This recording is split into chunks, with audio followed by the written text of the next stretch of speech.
안녕하세요. 오늘도 사연살롱을 찾아주셔서 감사합니다. 저는 결혼 12년 만에 신우 때문에 이혼한 여성입니다. 현재는 10살 아들과 둘이 살고 있고요. 남편과는 그닥 좋지 못하게 헤어졌기에 이혼한 지 3년이 지난 지금도 연락하지 않고 지내고 있어요.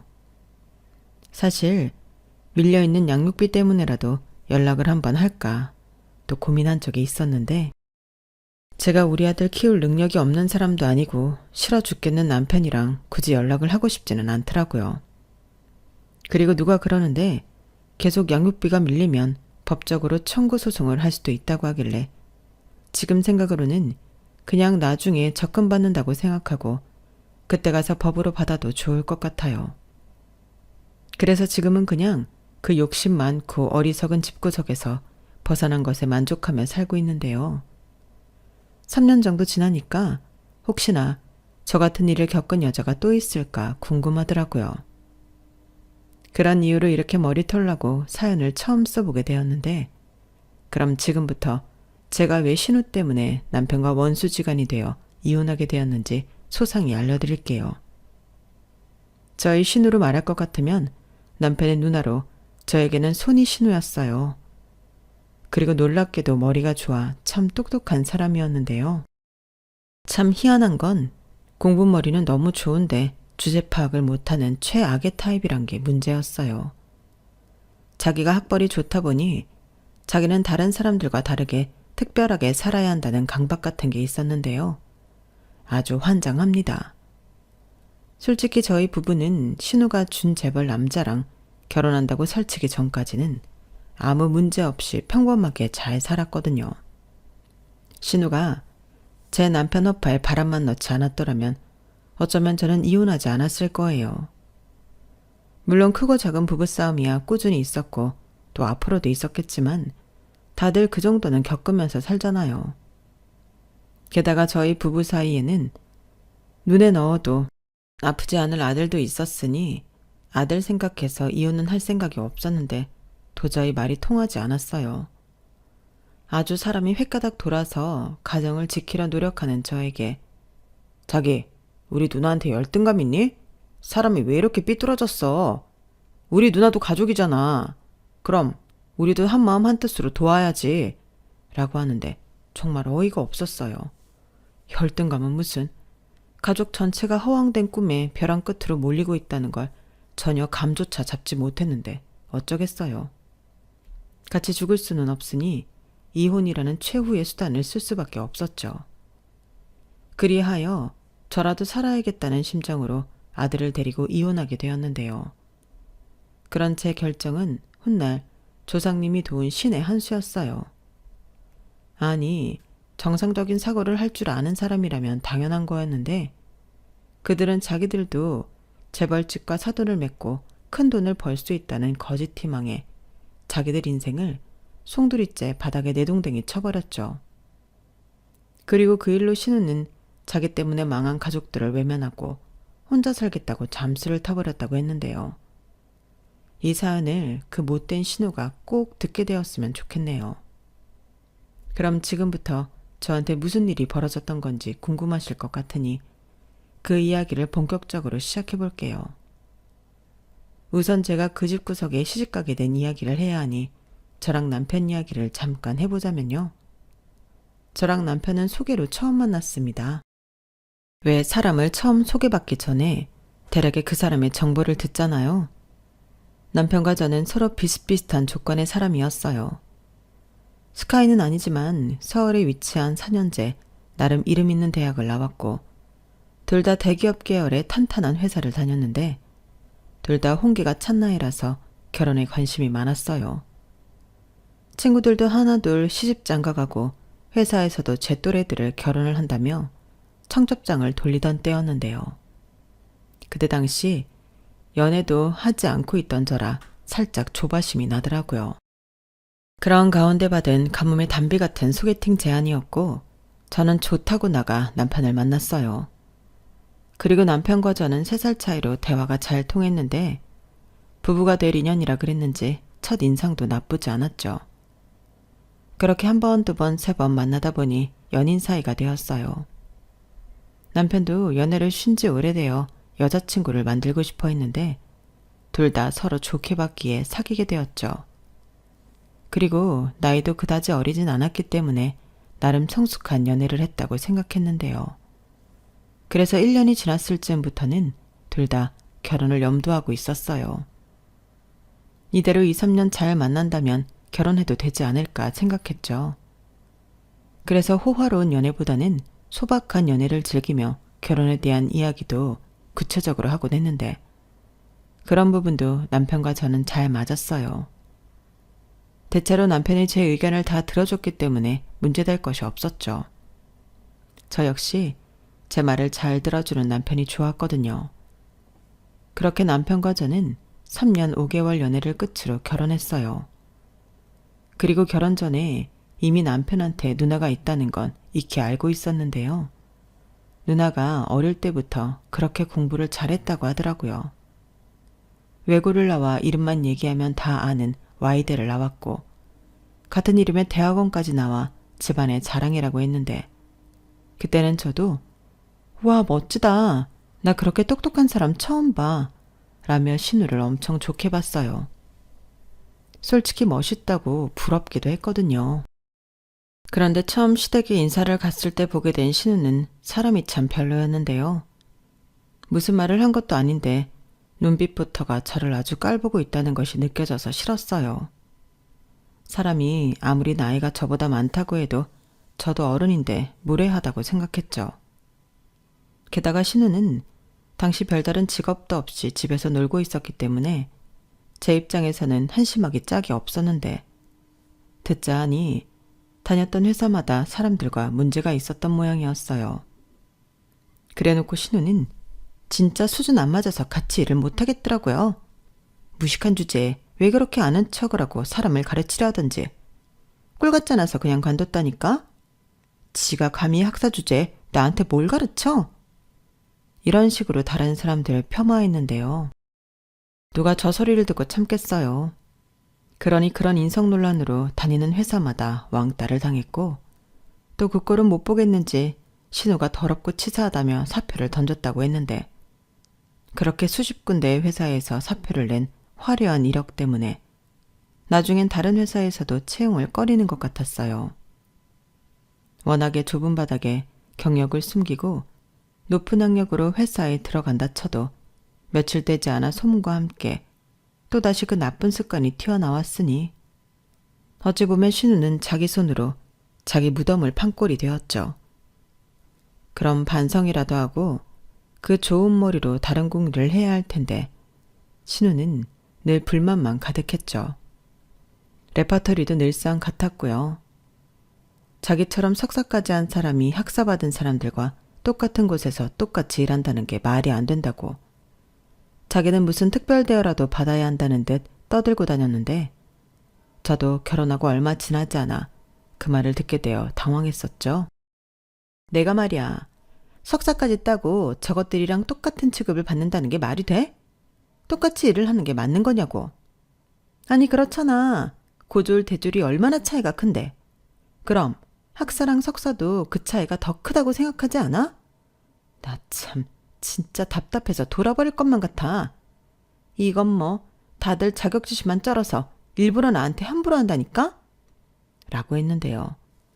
저는 저 말을 듣고 제 귀를 의심했어요.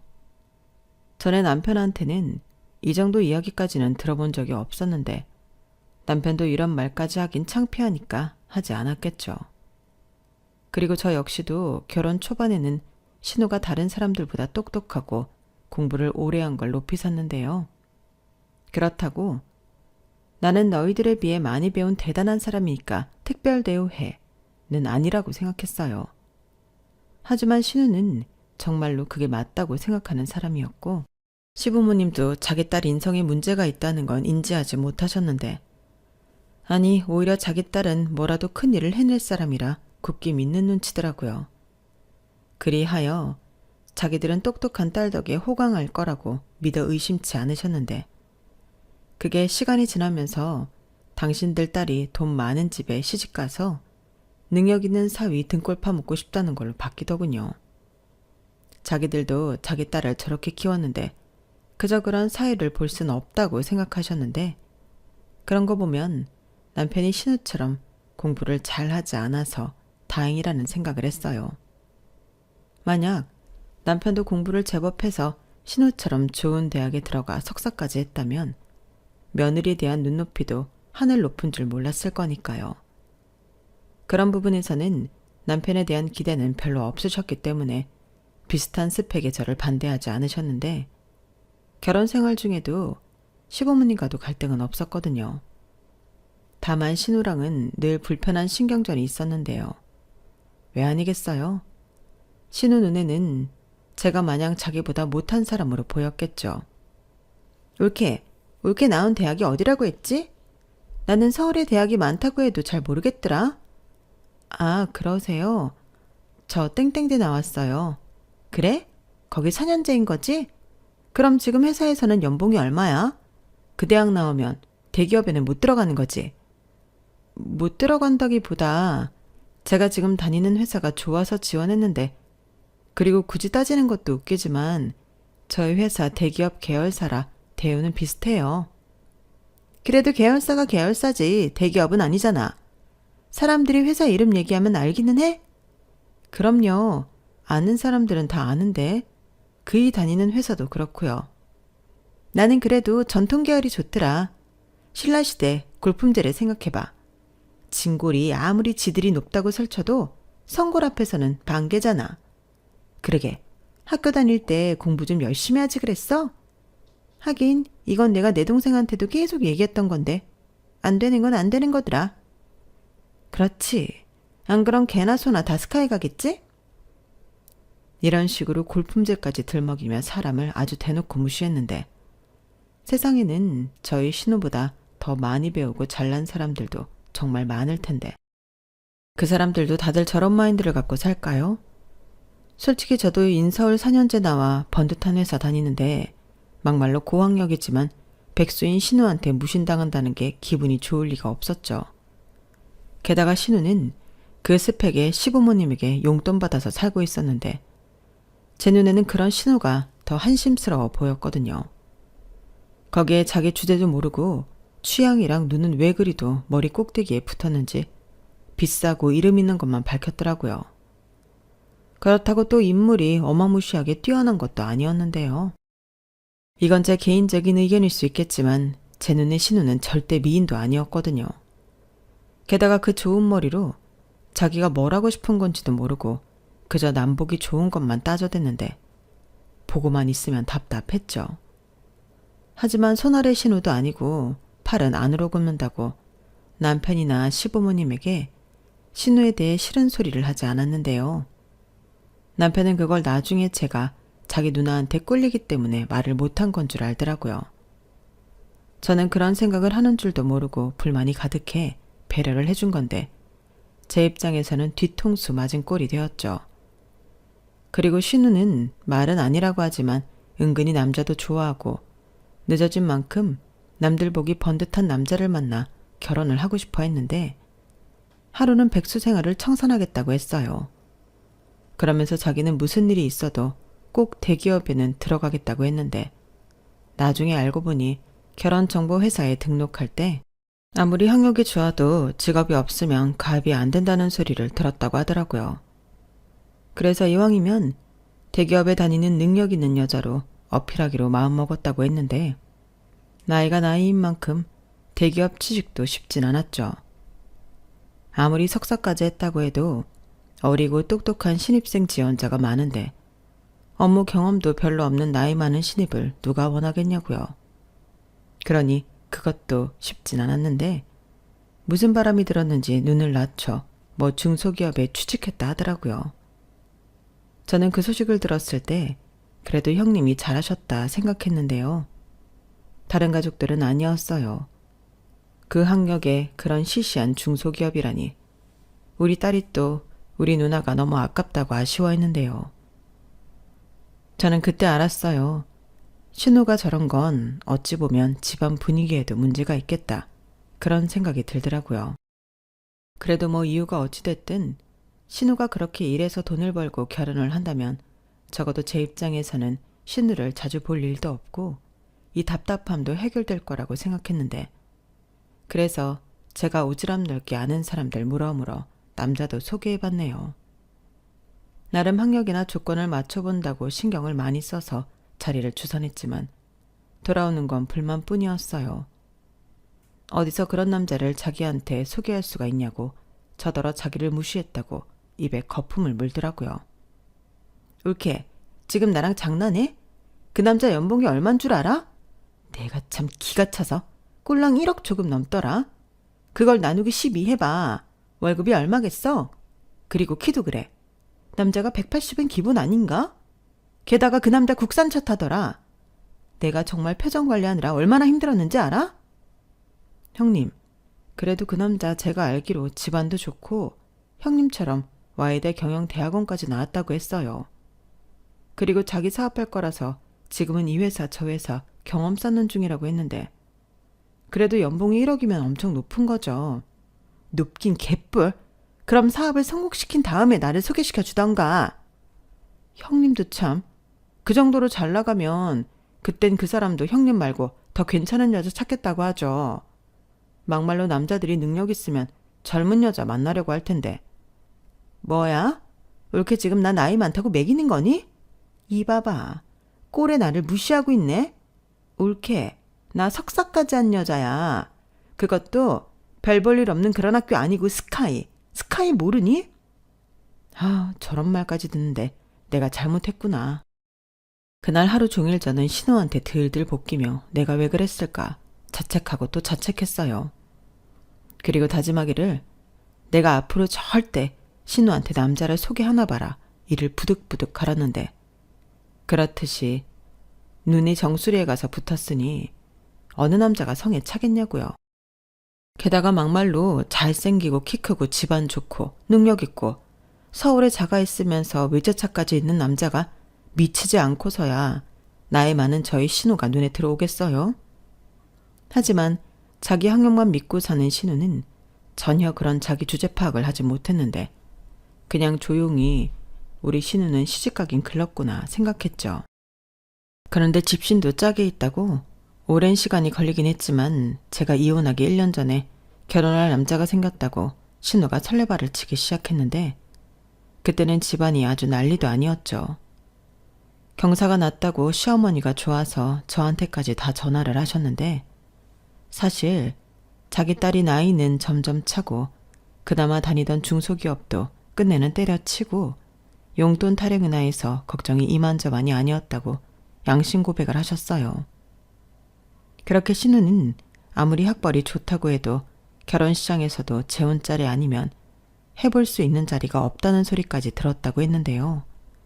그러니 살짝 포기도 했다고 하시더라고요. 그런데 생각지도 못하게 그것도 조건이 너무 좋은 남자를 신우가 만났다며 시어머니가 기뻐하셨는데요. 그러니 저에게 주말에 시간을 비우라고 하셨어요. 그 남자가 시댁에 인사를 온다고 하더라고요. 그때 솔직히 저도 어안이 벙벙하긴 했는데 나름 좋은 소식이니 저도 기뻤어요. 지성이면 감천이라고 어떤 눈먼 조건 좋은 남자가 저희 신우한테 빠졌나 보다 생각했죠. 그러면서 살짝 어딘가에 하자 있는 거 아니야?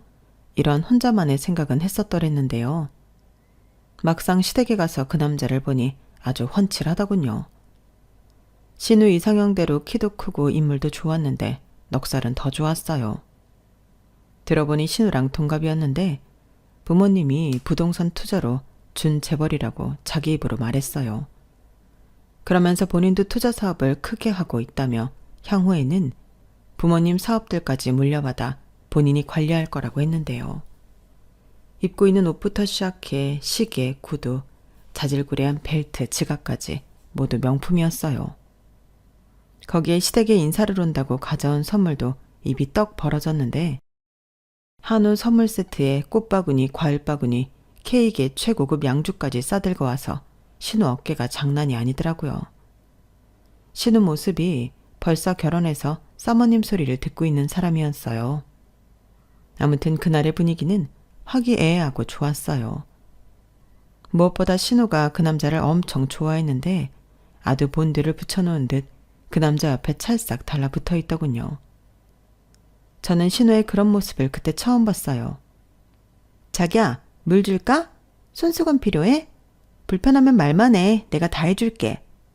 오늘 일 많아서 피곤했지? 엄마, 우리 피로회복제 같은 거 없나? 아니면 아빠 먹는 홍삼이라도 좀 가지고 와. 이런 여우짓을 했는데 맨날 잘난 척만 하는 모습을 보다 저런 모습을 보니 저는 좀 신선하더라고요. 그러다 그 남자가 전화가 걸려와서 잠깐 자리를 비웠을 때 궁금한 나머지 제가 먼저 둘이 어떻게 만났는지 물어봤어요. 그러자 시어머니가 헛기침을 하면서 신우한테 눈치를 주는 것 같았는데 신우는 개의치 않았는지 혼자 신나서 얘기해줬죠. 무슨 애도 아니고 채팅에서 남자를 만났다고 하는 거예요. 저는 순간 어떤 리액션을 해야 하나 잠시 동안이지만 멍해져 있었는데 남편이 먼저 그랬어요. 무슨 준재벌이 채팅으로 여자를 만나. 누나, 제대로 알아보고 사람 만나는 거 맞아? 이렇게 말했는데 제가 하고 싶은 말을 그대로 다 해주니 속이 시원한 거 있죠. 잘은 모르지만 상식적으로 그런 류의 사람들이 왜 채팅으로 이성을 만나겠냐고요. 그런 사람들이야말로 집안 대 집안끼리 결혼을 하든가 아니면 누군가 전문적으로 매칭을 해주는 사람이 있을 텐데 저도 남편처럼 신우가 제대로 알아보지도 않고 남자를 만나 사기라도 당하고 있는 게 아닌가 걱정이 되었어요. 하지만 신우는 이미 자기가 다 확인했다면서 자기가 지금 만나는 남자가 준재벌이 맞다고 했는데요. 도대체 뭘 확인했다는 건지 궁금해서 제가 물어봤죠. 형님, 뭘 어떻게 확인하셨다는 거예요? 저는 단지 형님이 남자를 너무 오랜만에 만나니까 걱정돼서요.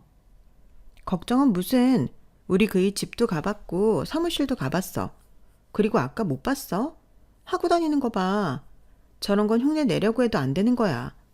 내가 남자를 못 만났지? 그동안 얼마나 연구를 했는데. 연구요? 아니 무슨 연애를 연구로 해요. 근데 다 좋은데 형님. 돌다리도 두드려 보고 건너면 더 안전하다고. 조심하는 것도 나쁘지 않을 것 같아요. 울케, 지금 나한테 훈수 두는 거야? 진짜 웃긴다. 그래, 울케가 나보다 먼저 연애하고 결혼했으니까 그럴 수는 있는데 너무 오버하지 마. 나 울케보다 배운 여자거든? 누나도 참, 이런 문제에 누가 더 배우고 덜 배우고가 왜 중요해. 이 사람은 누나 걱정돼서 그러는 거잖아. 누나가 10대도 아니고 누가 그 나이에 채팅으로 남자를 만나냐? 야, 너까지 이렇게 깽판 칠 거면 그냥 가. 니들은 내가 결혼해서 행복해지는 게 배 아픈 거지? 왜? 나는 이렇게 계속 있다가 노처녀로 늙어 죽을지 알았는데 너무 괜찮은 남자를 데리고 와서 깜짝 놀랐냐? 두고 봐. 앞으로는 더 놀랄 거다. 내가 우리 여보랑 결혼해서 얼마나 떵떵거리고 잘 사는지 두 눈 뜨고 잘 지켜보라고. 엄마 아빠도 그래. 이제 고생 끝이야. 내가 결혼만 하잖아? 재벌 사이가 생기는 거야. 좋지 않아? 이런 기회가 또 언제 오겠어? 내가 저 사람을 채팅으로 만났다는 게 이상한 게 아니라 이렇게라도 저 사람을 만난 게 행운이라고. 그리고 나 정도 되니까 저 사람이 나를 만났지. 그때 저 사람도 그러더라. 그냥 호기심에 해본 건데 어떻게 나를 여기서 만나게 됐냐고. 우리 둘 다 완전 신기해했어. 이건 운명이야. 저는 신우가 들떠서 이야기하는 걸 보고 이건 답도 없다는 걸 단번에 알았어요. 신우는 그냥 홀랑 넘어가 버렸더라고요. 그러니 부디 신우가 데려온 저 남자가 사기꾼만 아니길 바랄 뿐이었는데요. 솔직히 저 때까지는 저 일로 제가 이혼하게 될 줄은 꿈에도 몰랐어요. 그렇게 신우가 신분 상승이라는 욕망에 쏘아올린 작은 공은 저희 가정을 파탄내기 시작했는데 그 남자가 끌고 다니는 차가 롤스로이스? 뭐 그런 유명한 차라고 하더라고요. 제가 사실 면허도 없고 차에 대해서 잘 모르거든요.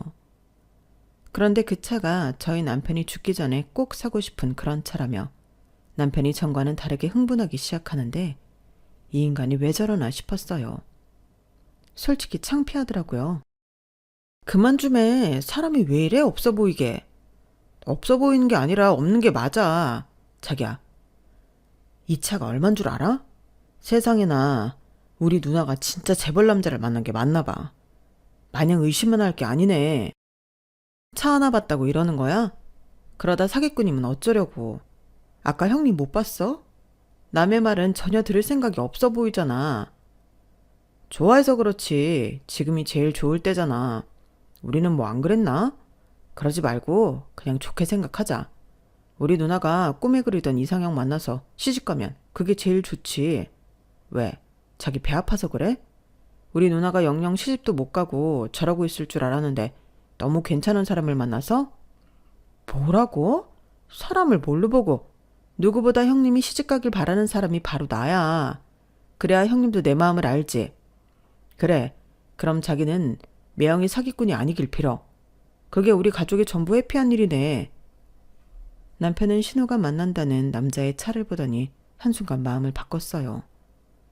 그리고 그날 이후 신우한테 무슨 얘기를 어떻게 들었는지 신우의 남자는 종종 저희 부부를 초대해 함께 시간을 보내자고 했는데 솔직히 저는 불편해서 싫었지만 남편이 자주 보면 사기꾼인지 아닌지 더 잘 알 수 있지 않냐며 초대를 하는 족족 나가자고 했어요.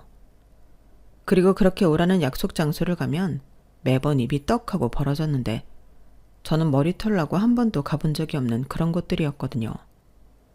그리고 식사나 술값도 몇백씩 나오는 상상 초월이었는데요.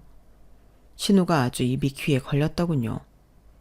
그러니 남편도 덩달아 신이 났는데 나중엔 우리 매형하고 혼자 신이 났어요.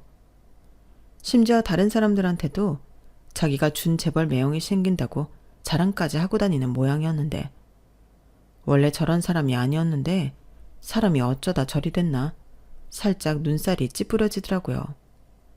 그래서 작작 좀 해. 진짜 창피해서 못 봐주겠네. 그러다 아니면 어쩌려고 그래. 라며 남편한테 한 소리 하기도 했는데요. 남편은 그때부터 저더러 제가 자기 누나를 부러워서 샘낸다고 몰아갔어요. 자기 평소에도 우리 누나 싫어했잖아. 누가 우리 누나 같은 여자를 좋아하냐고 은근 막말도 많이 하고. 근데 전세 역전되니까 마음이 좀 그러냐? 심부 좀 곱게 써. 자기도 우리 누나가 시집 잘 가면 좋지 뭐. 이렇게 콩고물도 떨어지고 나는 좋은데? 이렇게 말하는데 진짜 사람이 없어 보이더라고요. 그렇게 제가 남편한테 실망하고 있을 즈음이었는데요. 남편은 그 뒤로 신우의 남자친구를 매형이라고 부르며 엄청 따르기 시작했어요. 그래서 주말에 남자만 보기로 했다며 나간다거나 1박 2일로 골프를 필드를 나간다거나 하며 허파에 바람이 제대로 들어가기 시작했는데 이젠 제가 신우를 걱정할 게 아니라 남편을 걱정해야 할 판이었어요. 하지만 신우는 별걸 다 걱정한다며 자기는 보기 좋고 시부모님도 좋아한다며 저더러 극성이라고 했는데요. 그러면서 영민이 걔도 지 매형한테 잘 보이려고 그러는 거야. 걔가 어릴 때부터 사람 보는 눈이 있었어. 자기한테 도움될 것 같으니까 미리서부터 줄 서는 거지. 올케는 아무것도 모르면서 설친다. 라고 저를 또 무시했어요. 하지만 제가 볼 때는 그저 헛바람만 들 뿐 전혀 도움이 될 것 같지 않았는데 그 일로 남편과도 몇 번을 싸웠는지 몰라요. 사실 제가 이렇게까지 뭐라고 하면 평소에 남편은 제 의견을 들어주는 사람이었는데 그때는 전혀 제 말을 들으려 하지 않더라고요. 심지어 무슨 모임에서는 파트너까지 소개해 1박 2일로 여자랑 놀다 오기도 했는데 제가 우연히 남편의 핸드폰을 보다가 그걸 알고 한바탕 뒤집어진 적도 있었어요. 그런데 남편은 그냥 놀기만 한 파트너야. 스킨십을 한 것도 아니고 연락처를 주고받지도 않았어. 그냥 게임만 했다니까. 재벌들은 다 그렇게 논대. 라며 대수롭지 않은 거라고 했는데요. 맹세코 제가 의심하는 그런 일은 없었다고 하더라고요. 지금 그걸 나더러 믿으라는 거야? 입장 바꿔서 내가 남자 파트너랑 그렇게 놀다가 왔다면 자기는 그렇구나 하고 믿을래? 아니 내가 속일 마음이 있었으면 그런 증거도 안 남기지. 나 바보 아니다. 내가 떳떳해서 아니라고 하는데 자기가 안 믿는다고 하면 내가 뭐라고 해. 믿고 안 믿고는 자기 자유지. 근데 나는 당당해. 이렇게 남편은 자기는 떳떳하다며 저한테 그 이후에 아무런 설명도 하지 않았어요. 확실히 신우의 남자친구를 만나고 다니면서부터 사람이 변했는데 나중에 또 신우가 같이 식사라도 하자고 해서 가보니 제 남편이 그 남자의 운전기사인 양 꼴이 말이 아니었어요. 남편은 자기가 좋아하는 차를 운전할 수 있어 좋다고 자기가 자초한 일이라고 했는데 정말이지 그 꼬라지가 바보처럼 보여서 견딜 수가 없었어요. 하지만 신우는 뭘 그런 걸 가지고 그러냐며 신경 쓰지 말라고 했는데 어떻게 신경을 안 쓰겠냐고요. 제가 있을 때도 이 정도면 제가 없을 때나 시간이 더 많이 지나 더 편해지면 저 남자가 내 남편을 어떻게 대할까 걱정이었는데 그런 와중에 신우는 본격적인 결혼 준비에 들어갔어요. 근데요, 참 웃긴 게 결혼 준비를 한다면서 상견례도 없이 바로 결혼 날짜를 잡더라고요. 뭐 말로는 그 남자 쪽 부모님이 너무 바쁘셔서 무조건 예비 며느리와 사돈에게 맞추겠다고 하셨다는데 시어머니는 안사돈과 통화는 한번 했다면서 집이며 결혼식장 같은 건 전부 자기들이 준비할 테니 남 보는 눈도 있으니 혼수랑 예단만 신경 써달라고 했다더군요.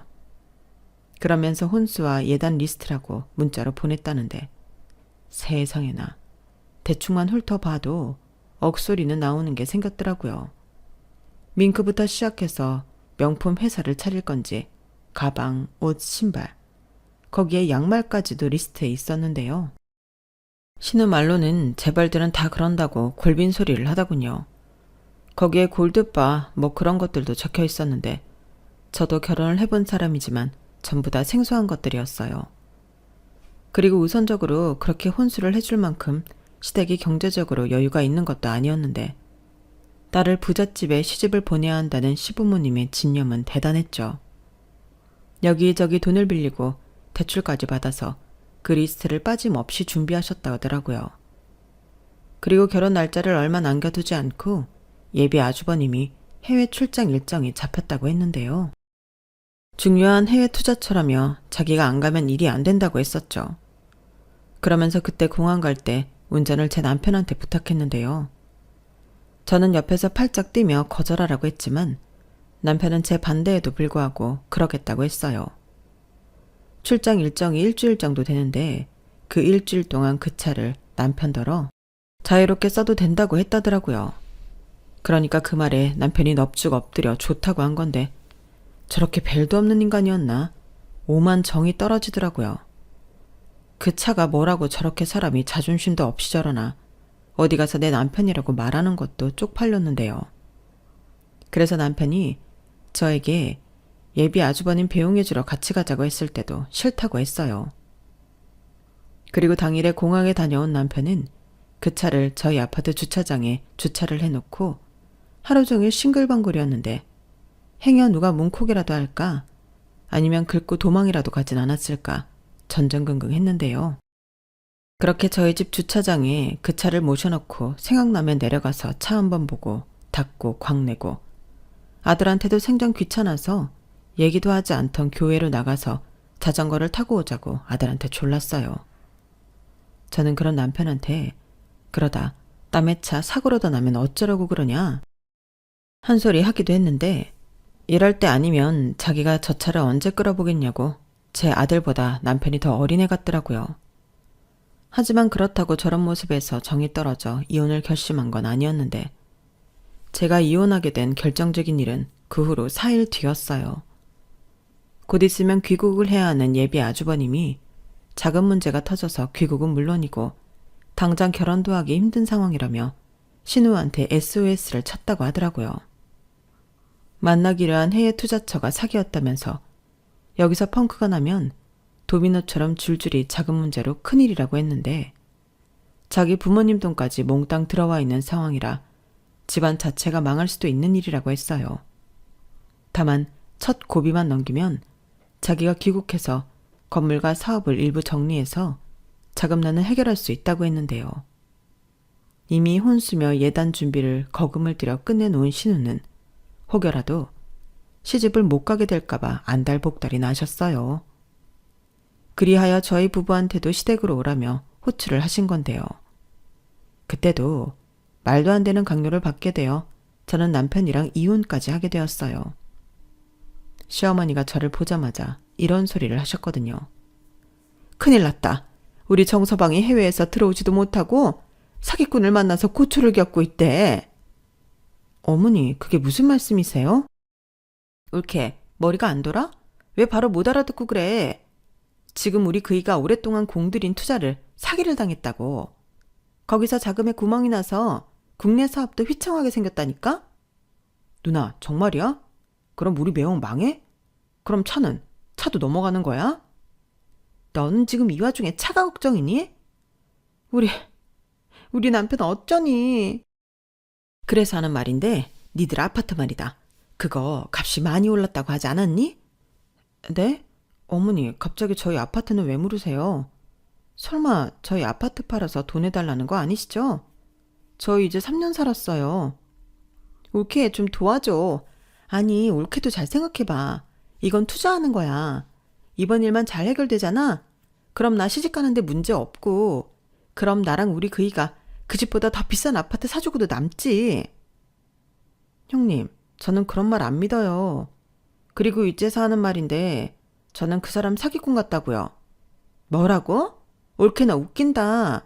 우리 그이가 비싼 밥 사주고 술 사줄 때는 잘만 받아먹더니 우리 그이가 힘들다고 좀 도와달라고 하니까 사기꾼 같다고? 어떻게 인간이 그래? 형님, 정신 차려요. 어차피 아직 식 안 올렸고 혼인신고도 안 했잖아요. 이러다가는 온 식구가 다 죽는 수도 있어요. 시끄러워. 식만 안 올렸지. 정서방은 이미 우리 가족이나 다름없어. 내가 그 혼수랑 예단하느라 빚을 얼마나 졌는데. 너는 이제 와서 그런 소리를 하니? 됐고. 이건 우리 가족이 힘을 모아서 해결해야 해. 그러니까 니들은 니들 아파트 팔고 가지고 있는 돈 죄다 끌어서 10억 만들어 와.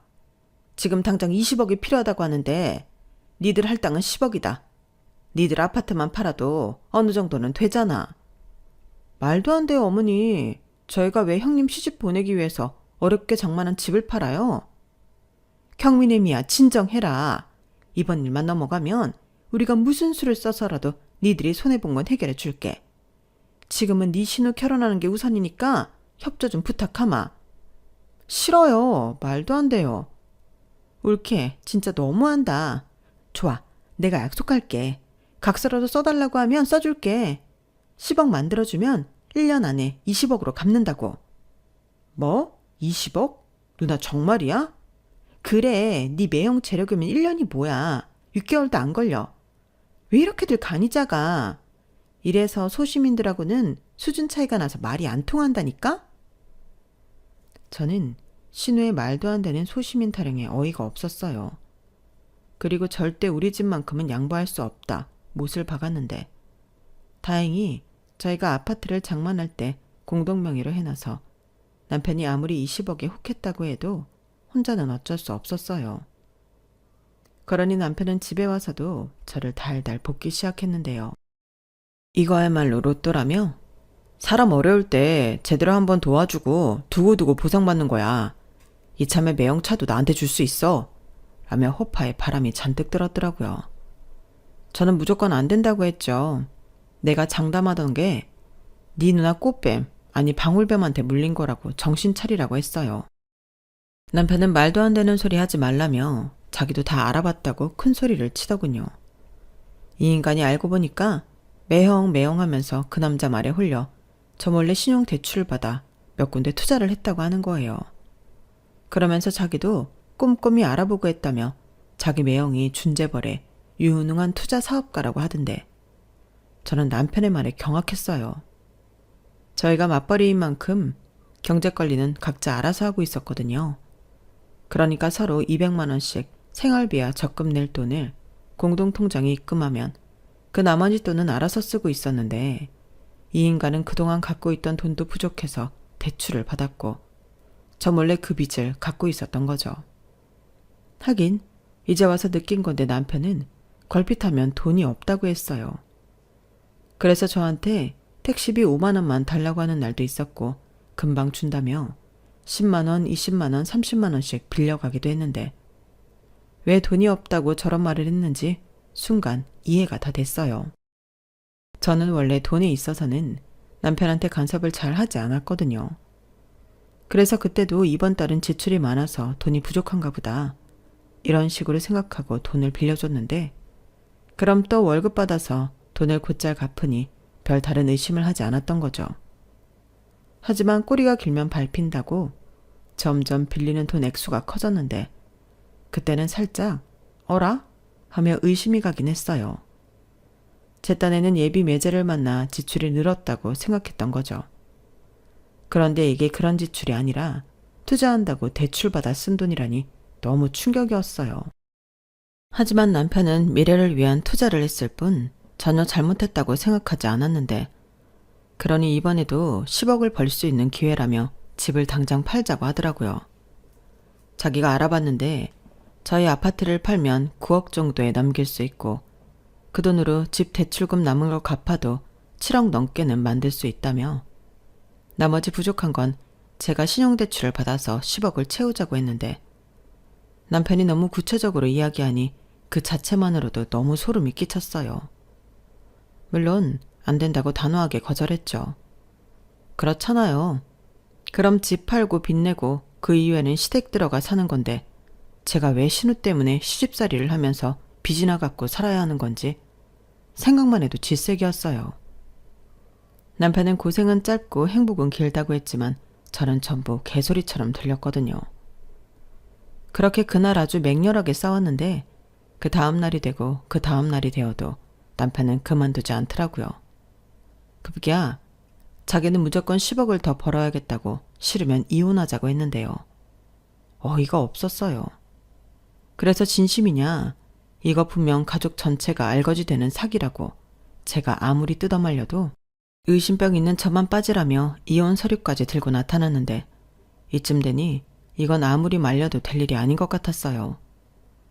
그래서 애는 어떻게 할 거냐 최후의 수단을 썼는데 이 인간은 돈 앞에서 부성에도 없는지 애는 저더러 키우라고 하더군요. 그러면서 당장은 힘드니 양육비를 못 주지만 자기가 20억이 생기면 그땐 일시불로 양육비를 주겠다고 큰 소리도 쳤는데 저는 네 마음대로 하라고 했어요. 그리고 속전속결로 이혼을 진행했는데요. 합의 이혼이다 보니 이혼은 무척이나 간단하더라고요. 하지만 아들애는 갑자기 엄마 아빠가 이혼한다고 하니 살짝 위축이 되었는데 그래서 저는 이혼한다는 것보다 아들아이 마음 케어에 더욱 신경을 써야 했어요. 아직 초등학생이라고는 하나 요즘 애들이 정서적으로 워낙 빠르다 보니 이게 훗날 상처가 되어 진짜 사춘기 때 저도 아들도 힘들 것 같아 저는 진심을 다해 아들에게 미안하다고 사과를 했는데 저는 숨기는 것 대신 이 모든 사실을 솔직하게 얘기했어요. 집까지 팔아 할머니 댁으로 들어갈 수 없어서 엄마는 이혼하게 되었다고 혹시라도 아빠랑 살고 싶으면 엄마가 얘기를 다시 해보겠다고 설명을 하니 자기도 아빠랑 둘이 사는 건 싫다고 하더라고요. 거기에 저희 아들도 자기 고모를 무척이나 싫어했기 때문에 고모 편을 드는 아빠에 대해 실망이 큰 듯 보였는데 저는 그런 아들에게 한 가지 약속을 했어요. 아빠의 빈자리를 엄마가 전부 채워줄 수는 없겠지만 엄마가 아빠 몫까지 최선을 다하겠다고 손가락을 걸었죠. 그래서 지금까지도 한 달에 2번은 아들이 하고 싶다는 걸 하고 있는데 캠핑도 가고 낚시도 가고 어떤 날은 시즌에 따라 축구나 야구를 보러 경기장을 찾곤 합니다.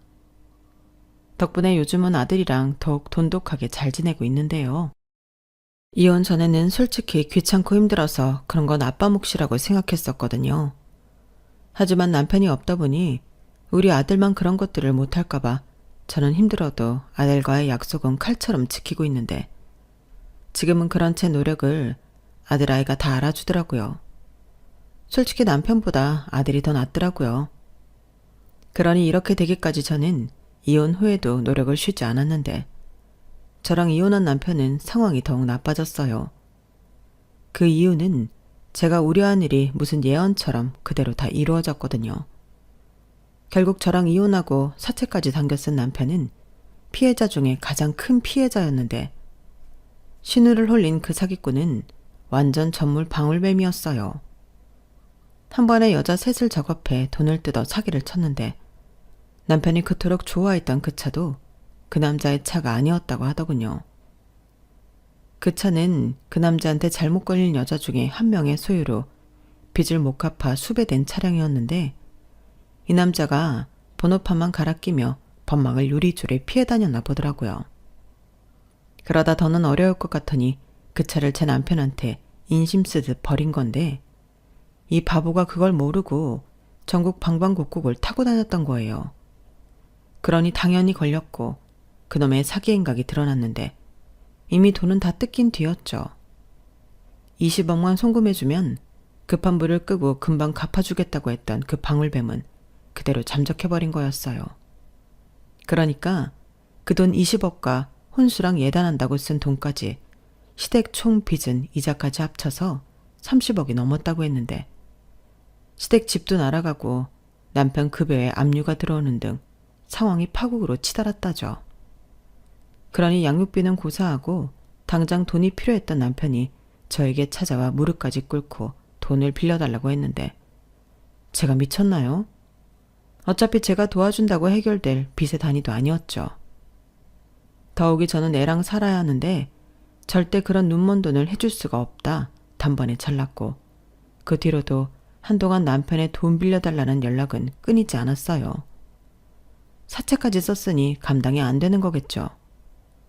그런데 정작 이 사단을 만든 신우는 야반 도주하듯 도망을 갔다고 했는데요. 따지고 보면 가장 피해가 적었던 사람은 신우였죠. 가진 게 없고 신용 자체가 없다 보니 자기 가족들만 피해를 입히고 자기는 말짱했던 거예요. 그러니까 나중엔 식구들이 전부 신우만 원망하고 신우한테 나가서 일해서 생활비라도 내놓으라고 하니 그거 싫다고 도망을 갔다고 했는데 아니 학벌이 좋으면 뭐합니까? 저런 인간 쓰레기인 것을요. 그리고 아마 지금도 자기는 학벌이 좋으니 어디를 가서도 잘 살 수 있을 거라고 믿고 있을 건데 이거를 듣고 있다면 딱 한마디만 해주고 싶네요. 야, 너는 네 가족 망하게 해놓고 토끼만 다냐? 네가 착각하고 있나 본데 아무리 네 학벌이 좋다고 해도 넌 안 돼.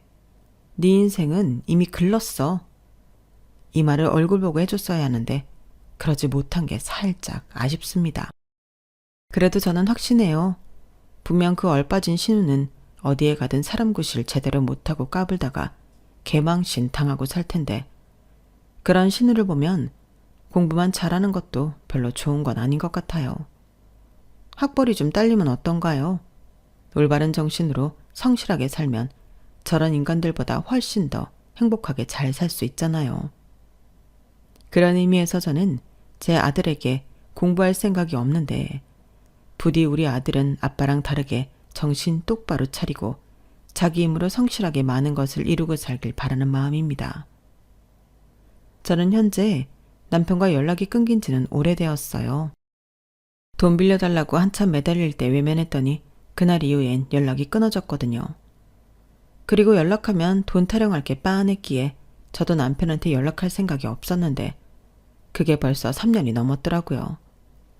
그래서 그 인간이 지금은 뭘 하고 어떻게 사는지 알지 못하는데 그 많은 빚 갚으면서 힘들게 살고 있지 않을까 생각합니다. 시부모님도 이젠 의지할 곳이 자기 아들밖에 없으니 남편만 고생하고 있을 게 뻔하겠죠. 그러니 어찌 보면 제가 아들 양육비를 받을 확률은 희박한데 그냥 지금처럼 아들과 둘이 행복하게 살면 그만이라고 생각합니다. 아들이 나중에 원해서 아빠를 찾고 만난다면 말리지 않겠지만 가급적이면 그런 일도 없었으면 좋겠어요. 괜히 우리 아들 허파에 바람만 들면 안 되잖아요. 저는 그때 분명히 봤거든요. 멀쩡한 사람이 허파에 바람 들어 인생 망치는 건 한순간이라는 걸요. 그래서 저희 아들은 어떤 유혹이 다가와도 흔들리지 않을 그런 신념을 만들어주고 싶은데 그러기 위해서라도 제가 더 열심히 사는 모습을 보여줘야 할 것 같습니다. 지금도 열심히 살고 있지만 남은 인생도 아들과 행복하게 열심히 살고 싶어요. 열심히 노력해서 이룬 목표가 얼마나 달콤하고 보람 있는지 아들에게 꼭 가르쳐 주고 싶습니다.